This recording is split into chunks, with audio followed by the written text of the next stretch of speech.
Kita mengalami kejatuhan kerajaan, nak mesti balik semula. Islam kena berjuang naik semula. Kita ambil pendekatan perpaduan umat, menyatukan orang Melayu, kerana demonstrasi masyarakat di sini orang Melayu. Tuhan kata wa in tatawallau yaftil qauman gharakum. Kalau kamu orang Arab berpaling pada Islam, Tuhan tukar kaum lain.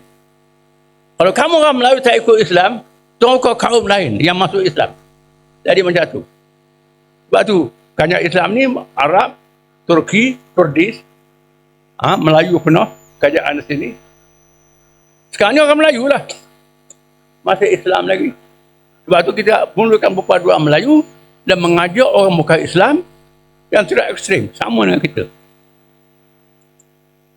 Oleh kerana masa awal-awal kemerdekaan dulu, yang terlibat dalam perjanjian untuk perlembagaan ni MCMIC. Tak ekstrim ini. Semua jadi kerakyatan. Tak timbul masalah.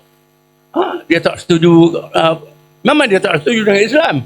Tapi kebebasan bersuara, berdialog, berbincang. Tak macam satu parti lagi berusaha nak dapat kuasa politik.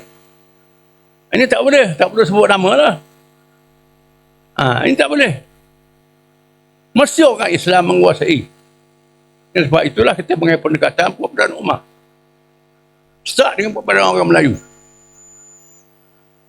Oleh kerana di Johor kuat UMNO, Negeri Sembilan kuat UMNO, kita ambil pendekatan dulu daripada pendekatan politik ini fleksibel.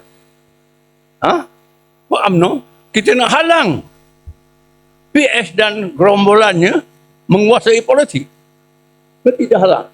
Dan sebab itulah bila pilihan raya di Johor dulu, kita ambil pendekatan masuk pilihan raya di Johor. UMNO nak bagi hadiah 2 kerusi. Tak boleh 2 kerusi. 2 kerusi ni tak payah spare kecil sangat.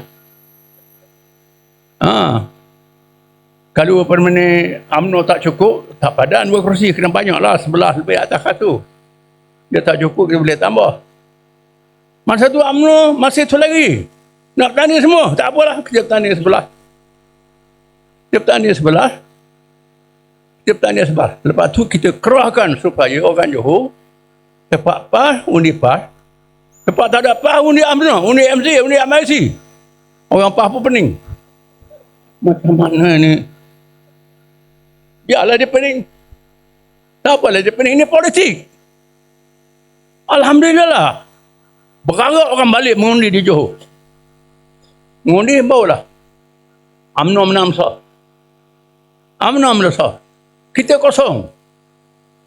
Berapa kata mengapa kosong? Tak apalah, kerana kita jaga gol.